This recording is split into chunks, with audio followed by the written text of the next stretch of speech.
Құрметті достар, келесі сабағымыз бастаймыз. Спрингтің 6-шы тақырыбына келдік. Аталатын себебі оның аспект және спрингтегі АОП дейді, аспект ориентированный программирование, немесе қазақша айтқанда бағытталған программалар жазу. Аспект деген нәрсеміз бұл біздегі кросс-платформенный или кросс-каттинг деп айтылады, немесе орысша айтқанда сквозить дейді. То есть былайша айтқанда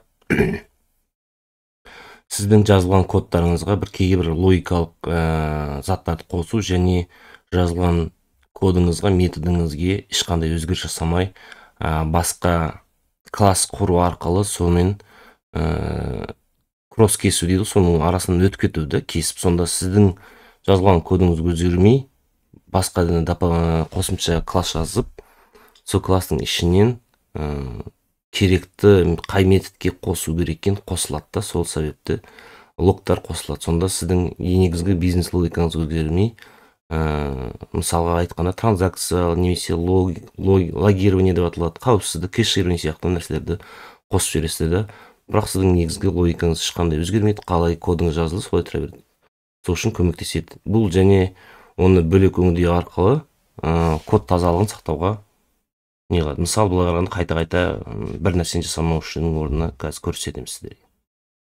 Спрингтің негізгі концепциялары жаңағы advice деген нәрсе бар, ол орысшасы совет, қазақша ана жерде кеңейту деп аударыпты ChatGPT-ді, бірақ кішкене өзгерту керек деп ойлаймын. Ол аспектінің кейбір кездегі мысалы бір орындалатын іс-әрекетін қай кезде орындалу керек деген нәрсені білдіреді. Мысалы басында, аяғында немесе бір метод орындалып болғаннан кейін немесе метод қателігін белгілейді. Енді join point ағылшыншасынан орысшаға аударғанда точка пересечения, бірақ енді қазақшаға түйіндеме деген сөзді мен түсінбедім. Мүмкін мен білмейтін шығармын. Бұл жерге кішкене байланысу нүктесі деп айтсақ болады да. Байланысу нүктесі деп айтсақ болады. Енді бұл жерде метод шақыру кезінде айнымалы қатынас нәрсе, бұл қай жерден байланысу кереккен нүктесі. Точка среза дейді ғой, мысалы орысша айтқанда. Енді point cut, мына точка среза жаңа айтайын. Қай жерге жиынтықтарына сәйкес келетін шарт, мысалы қай методты шақыру керек, қай жерден жүру керек екені айтылады да. Ал target object деген цель, нысанасы деп аталады. Оған кейін тағы да сабақтарымыздың бір аяқ жақтарында, бір 15-ші, 16-ші сабақтарында қайтып келеміз бұған. Бізге басты нәрсесі қалай соны қосу керек екен.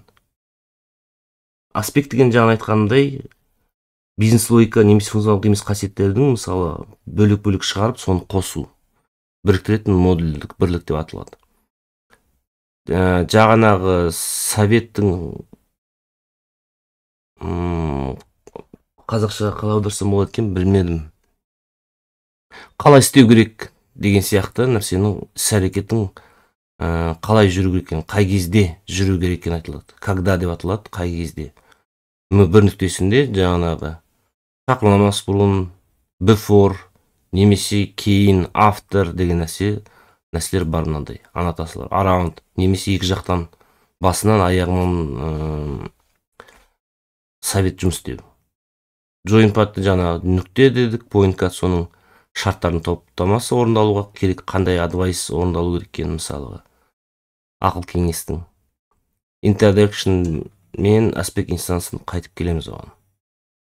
Енді proceeding join point деген нәрсе бар, ол around деген advice'ың ішіне қолданады. Ол мына жерде негізгі нүктелер процесс деген метод бар. Нүкте орындалу жалғастырады. Мысалға қазіргі код жасаған кезде сіздерге түсінікті болады деп ойлаймын. Execution'дар бізге аспекттің қандай жағдайларда қолдану керектігін айтады. И мысалында біз қазір execution'де modifier patterns, return type деген нәрселері бар. И оны қазір оны жазып қою керек. Пакеттің аты соған байланысты бәрін айтып отырады. Метод қандай тип қайтарады, жұлдызшылардың бәрін түсіндіреміз. Name pattern кете береді. Ал енді өзіміздің мысалымызға бастайық. Сол кітаптағы Spring быстро деген кітаптың кодын жіберген болатын, тағы да ссылкасын, сілтемесін кодқа қалдырып кетіп отырамын әрқашан. Сол кезде 6-шы бөлімнің мысалдарын бастайық. Кеттік. Енді бәрін жаба тұрамын мына жерде.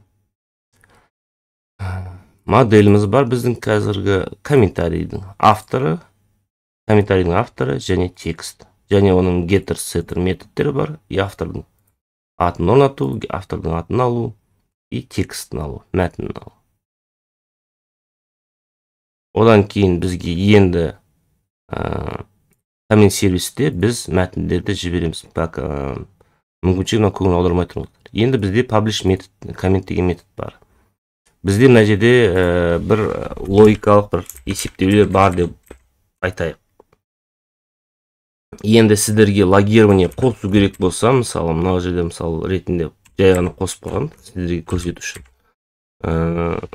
Былай, басынан, аяғынан осындай логтар қосу керек. Сізге логикаңызға қатысы жоқ publish коммент, оның жұмысы мәтінді публикация жасауға арналған нәрсе болатын. Мына жерде бір шарттар қою. И осындай делік сіздерде методтеріңіз publish атаулас. Методтің түр-түрі бар дейік. Publish text, publish email деген сияқты. И сол кезде сіздер мына логирование қосу керек болса, сіз әрбір методке алып, жазып қосып отырасыздар. Жаңа аспекттің айтқан негізгі логикасын өзгертпей, қосымша параметрлерді жаңа қосу. Айтылғандай лог қосу. Мына мысалда тек қана бір publish коммент деген көп болған. Текстті қазір көреміз. Бұл түсінікті болады сіздерге. Енді бізге аспектіні қосу үшін нелерді қосу керек бізге?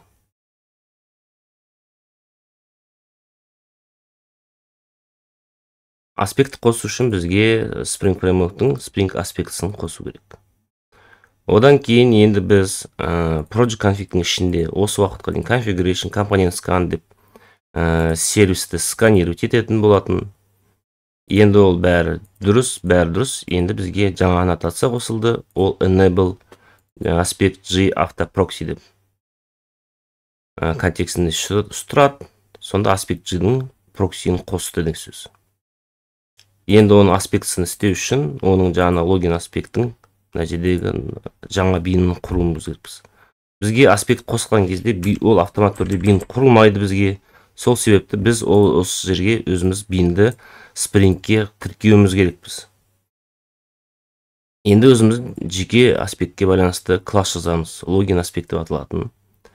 Мына логер деген өзі стандартты логер. Ломбо қолдансаңыздар SLFG деп аннотациясын қойып қойсаңыздар да болады.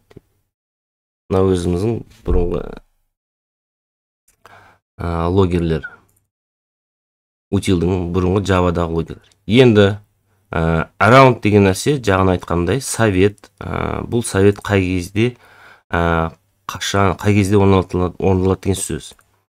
Енді execution деген нәрселеріміз бұлар point катқа жатады, қай жерден бастап орындалу керек екенін айтылады.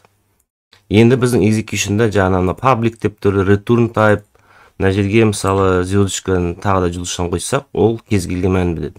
Ол кез келген тип қайтарады деген сөз біріншісі, немесе және public бар модификатор досты. Мынау бірінші звездочкамыз біздің қай пакет екен, бүкіл пакетте логирование қосылады енді. Үшінші тұрғанымыз ол класстың аты. Мысалы біз мына мысалда қарасаңыздар сервайсты ғана қосып қойған. И тек қана сервайстың ішіндегі кез келген класстың кез келген методын орындайды да, around-пен методтың басы мен аяғына мына осы жазуды қосады. Мынау басында қосады, мынау аяғында қосады, ал мынау өзіміздің методтың орындалуы процесс деген. Join жағына қайтып келген кезде мынау процесс join point-ың орындалуы. Процесс деген өзіміздің мына методымыз орындалу деген сөз. Қазір publish комментке кірдік, міне set лагерде екі жерде тұр деп тұр. Бізге publish комменттің ішінде мынау орындалу, осы процесс методы, осы методы шақырады. Сонда бізге экранымызға не шығады? Экранымызға метод will execute шығады. Одан кейін баратта коммент сервистің ішіндегі publish, мына жерде тағы да методтың бір бір логирование бірдеңе болса сол тексттер шығарады.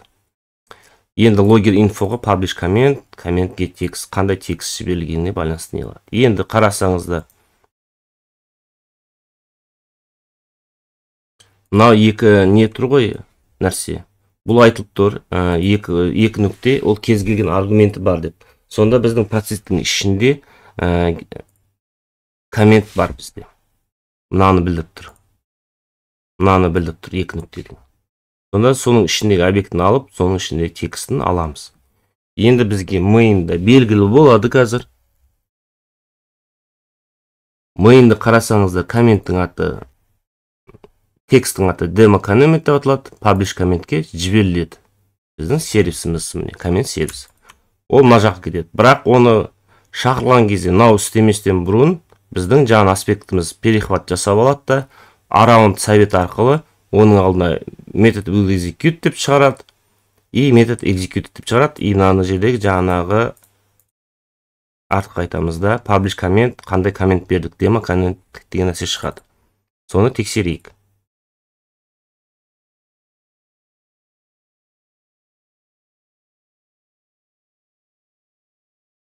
Метод will execute, мынау жағына өзінің стандартты сөздері логерден шыққан. И және publish comment demo comment деп шықты. Одан кейін міне көрдіңіздер, бізде инфода логер инфоны қосып отқандарымыз біздің. Міне will execute info. Сонда міне 3 лог шықты бізде. Around болғандықтан мынау негізгі метод шақырмай жатып, екі жақтан оның орындауын алады. Материал кішкене қиындау болады, кішкене біз объекті бағытталған үйреніп қалғаннан кейін біз әрбір объекттің ішінде өзінің методы болады, соны шақырып үйреніп қалғандықтан, ал бұл жерде сырттан басқа класс соны шақырып, басқа бейін өзінің замена жасап өзгертіп отырады, сол прокси арқылы. Проксидің негізгі мақсаты оригиналды объектін алмай, өзінің жасалған объектісін қайтарып отыру. Немесе сол бір конкретно нақты бір объектін алу үшін керек болса, сіз сол проксиға барып, проксидің атын бересіздер. Мысалы, бізде логин аспект прокси ретінде жүріп тұр, бірақ ішіндегі тағы методын шақыру арқылы жұмыс істей бересіздер. Execution'ды көрдік, point cut, не советті көрдік. Енді екінші мысалымызды жалғастырайық. Екінші мысалымызда қандай өзгерістер болды? Комментіміз ешқандай өзгеріс жоқ, коммент сервисімізде де ешқандай өзгеріс жоқ, бірақ бізде алдыңғы мысалымызда қарасаңыздар, publish комментімізде бізде void болған. Бұл жерде өзгеріс енді бізде void емес, біз string типті қайтарамыз, success деген бір жауап қайтара салдық, немесе boolean деп true қайтарсақ та болатын еді, бірақ мысалы көрсету ретінде success қайтардық. Project config'імізде бәрі ешқандай өзгермейді, бұл жерде тек қана логин аспектпен жұмыс жасаймыз. Коммент сервисіміз өзіміз кішкене ғана өзгерісін аламыз, типін оны өзгерттік. Енді кеттік. Енді жаңағыдай point cut'ымыз қай жерден іздеу кереккен айтты, сервистің ішінен іздеп тауып алдық. Енді біз осы join point арқылы пересечение арқылы соның жаңағы методтың аты қандай екен, және оның қандай аргументтері бар екенін алып аламыз. Енді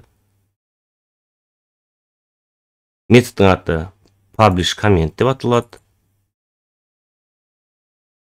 Міне, join signature, get name методтың атын шығарып алдық. Енді аргументтер, қандай аргументтер бар екен? Comment деген аргументі бар екен. Міне, мынау аргументтің алу керек бізге. Енді соны алып, жаңағы логерімізді метод will execute деген жасадық қой. Мынау стандартына жазу шығардық қой. Метод will execute деп ешқандай ақпаратын білмедік. Енді бізге қандай метод шақырылған, қандай параметр бар екенін білу керек. Жасау үшін жасалған. Методтың аты бар, және арray-листтің ішінде. Мынауымыз объектіміз аргументісі массив объект болғандықтан, біз оны массивтің лист ретінде қостық та, сонымен шығарамыз. Енді join point procedure қайтадан шақырамыз. Join point procedure дегеніміз біздің коммент сервисте push'ты шақырады. Енді ол бізге бір string мәнді қайтарады, success деп. Өйткені типі string болып тұр. Сол себепті енді бізге object returned by method бізге object қайтара салды. Өйткені біз string басқа да объектілеріміз бәріміз objecттен мұрагерлік жасағандықтан бізге жасадық. Бізге мына жерге string деп жазып қойсаңыздар да болады. Көрдіңіздер ме? Мына object процессті міне provided object деп тұр. Required деген string деп тұр, бірақ бұл жерде мысалы мына процесстің метод бізге әрқашан бізге object қайтарады. Немесе сол процессті бізге оны қайтадан өзімізге ыңғайлы етіп жасап шығару керек. Сосын бізге бұл жерге біз object қайтарамыз. Енді бізге object қайтарды метод процесс. Енді оның executed and returned object методын returned by method деген нәрсені шақырдық. И бізде returned by method бізде ол success деген шығады. Дәлелемесін көрейік. Міне values. Көрдіңіздер ме? Value. Login info'да success деп шығарып тұр. Мына жердегі мынау success, мынауның ішіне шыққан нәрсесі values бізге string қайтарып тұр. Ал мына жердегі біздегі success оны көрейік. Міне method executed and returned success, потому что бізге бұл string қайтарса да бізге ол object ретінде әрқашан жүру керек. Сол себепті біз success қайтарды деген нәрсені білеміз. Одан кейін мына publish comment demo деген мына жердегі шыққан нәрсеміз. Өйткені comment сервистің ішінде мынау тұр біздің логеріміз. Оның алдында көрдіңіздер ме? Метод дейді. Методтың аты бізде publish comment болып шықты. With parameters. Міне комменттің ішінде array-листпен array-листке салып шықты. Параметрлерін demo content автор Наташа деп шықты. Will execute деп шықты. Бұл бізге жағанағы методымыз бізге бір тип қайтарған кездегісі. Void болған кезде оп-оңай болатын еді. Енді үшінші мысалымызға барайық. Үшінші мысалымызда ешқандай өзгеріс жоқ, бірақ логин аспектпен, коммент сервиспен ғана жұмыс істеу болады бізде. Логин аспектке кірсек, енді бұл мынандай жағдайда failed деген нәрсе шығып тұр. Бұл жерде ешқандай өзгерістер жоқ. Бұл жерде текст өзіміз алдын ала құрып алдық. Жаңа get алмай-ақ get тексттен. Мына жерде қарасаңыздар success деп тұр, орындалу. Ана жерде біз өзіміз failed қайтаратын результат қайтарамыз.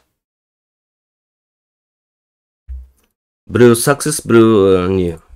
Енді new аргументке біз Jenny some other text деген беріп қойдық. Енді біз мына нәрсені өзіміз орындағымыз келіпті. Перехват, өзгертулер пайда болды деген сөз.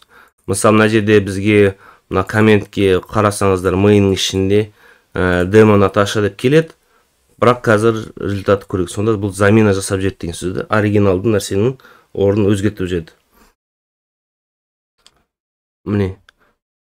Біз басында publish'ке жіберген кезде demo коммент Наташа деп келді. Сонымен жаңағы инфоға барды, көрдіңдер ме, publish комментіміз some текстке ауысып кетті. Өйткені бізге мына жерде demo контент деп шығу керек еді, бірақ оны біздің point катымыз перехват жасап алып, оны замена жасап жеді. Енді жаңағы ауыптың тағы бір қауіпті жерлері сол оригиналды нәрсенің методының ішіндегі нәрсесін өзгертіп жүру мүмкін. Сосын қолданған кезде бұны байқап қолдану керек екен. Көрдіңіздер ме, мына жерде success деп тұр, одан кейінсінде failed деп тұр. Так. Мына бізге success қайтарды. Method executed and returned деген кеттік. Success болды. Енді мына жерде return'ымыз біздің қайтадан failed болып кетті.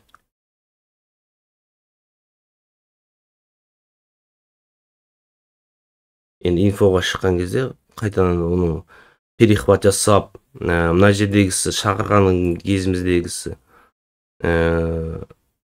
success болып шыққан, бірақ мына жердегі мәндерін өзгертіп жібердік қой, бірақ бізге ол success қайтарды, потом барды да келіп failed-пен лақтырып жіберді. Сонымен бізге есептің соңында уже былай кетіп қалды. Көрдіңдер ма? Failed болып кетіп қалды, замена жасап кетті. Осы қателіктерді қарап жүріңіздер. Төртінші мысалымызға кетейік. Енді аннотациялар арқылы қысқарту кодтардың біраз нәрсесін бір рет жазып қоясыздар да болды. Енді бізге аннотация қосамыз. Мына жерде element type метод деп қоямыз. Ол барлық методке жарайды деген сөз. Біздің Spring-тегі аспекттің ориентирован программированиясы тек қана неге бағытталған методтермен жұмыс істеуге қалған retention runtime деп қоясыздар. Бұл орындалу кезінде ғана істейді деген сөз. Project config-те ешқандай өзгерістер жоқ. Енді біздің delete-ке, енді бізді мысалы мына жерге қарасаңыз, логин аспектте ол execution-да біз кез келген класс, кез келген методты көрсеткен болатынбыз. Ал енді аннотация арқылы біз кез келген методтың орнына өзіміз ыңғайластырып қоя аламыз. Енді біз тек қана delete-ке ғана қоя аламыз да. Delete-ке қойдық, publish-ке қойдық, edit. Мысалы лог жасау керек, бізге мынандай жағдайларда қайта-қайта оның бәрін лагерить етпеу үшін кім комментті өзгертті, кім комментті өшірді, кім комментті обновлять етті деген сияқты.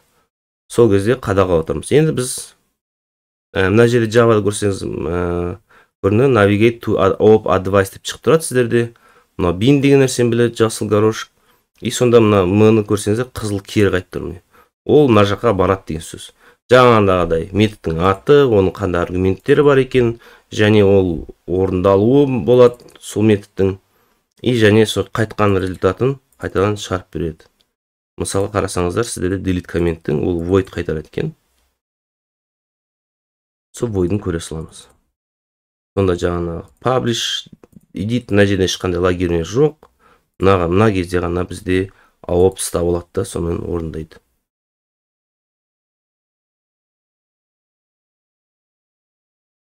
Мына жерде publishing деп тұр, мына жерде logger бар. Мына publish-тікі мына жерде. Жауап тастаймыз қазір. Сіздерге түсінікті болу үшін. Edit-тікінде жауап тастаймыз. Сіздерге шатаспау үшін.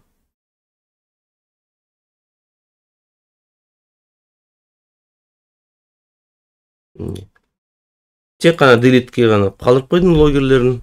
И сол кезде жаңа executed demo деп шығады. И return 0 қайтарады. Өткен бізде delete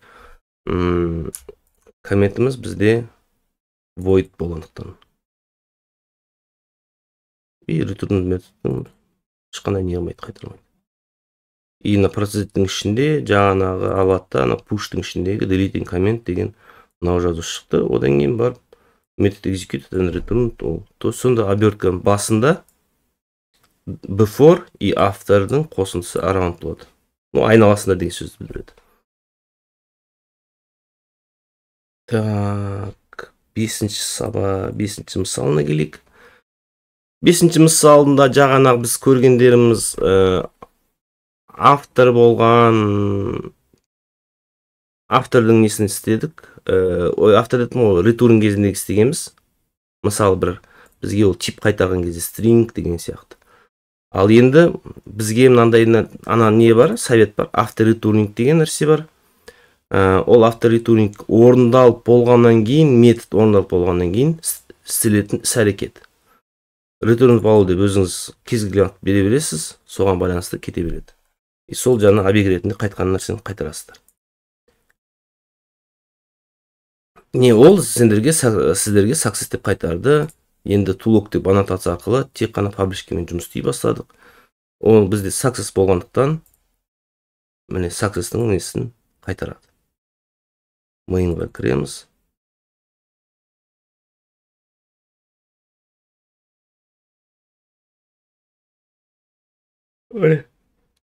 Көрдіңіз, success қайтқандықтан return орындалып болғаннан кейін метод publish comment орындалып болып метод қайтарғаннан кейін барып істейтін іс-әрекет бұл.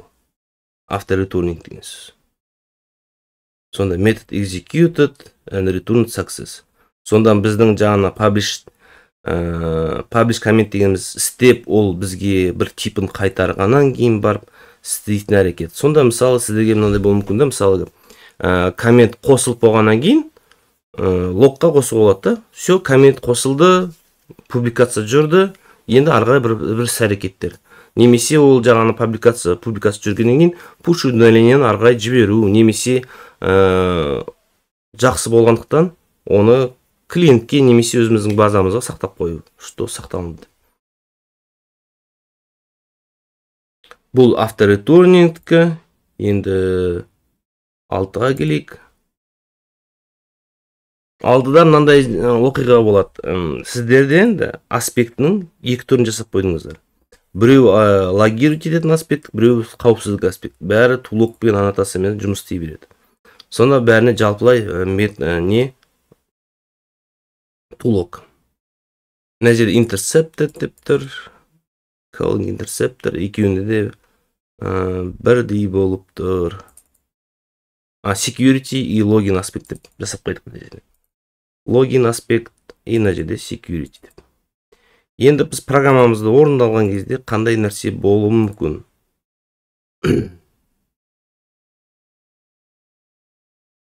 Қарасаңыздар, login, security, login деп тұр. Көрдіңіздер ғой, login, security, login деп тұр да. Қайсысы қай жақпен уже байланысқан түсінбей қалғандықтан сіздерге уже ордерді деген нәрсені қосамыз бізге. Ретретмен тұру үшін. Ол үшін бізде ең соңғы тақырыбымызда енді біз мына жерде ордер деген нәрсе бар. Ретретмен бірінші security қолданады, одан кейін барып логиннің аспектісі қолданады. Мысалымызды қосайық.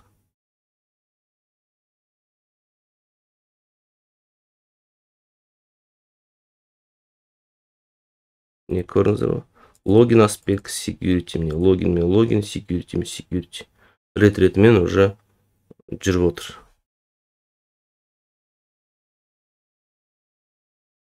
Бізде security бірінші болды. Соның ішіне подряд security, логин жабылды, security ретретмен келді. Осымен 6-шы сабағымыз бітті. 6-шы бөлімі ең бұл негізгі спрингтің бірінші тарау бойынша спрингтің негізгі принциптері болатын болған. Енді Құдай қаласа келесі сабағымызда біз Spring Bootқа ауысып, кәдімгі REST сервистерді өзіміз веб жағына кетеміз. Базамен қосылу, REST сервистермен жұмыс істеудің принциптерін түсіне бастаймыз. Толыққанды программа жазуға келетін нәрсе. 7-ші бөлімді Құдай қаласа бүгін ары қарай жалғастырам, немесе ертең түсіремін. Жақсы, сау болыңыздар.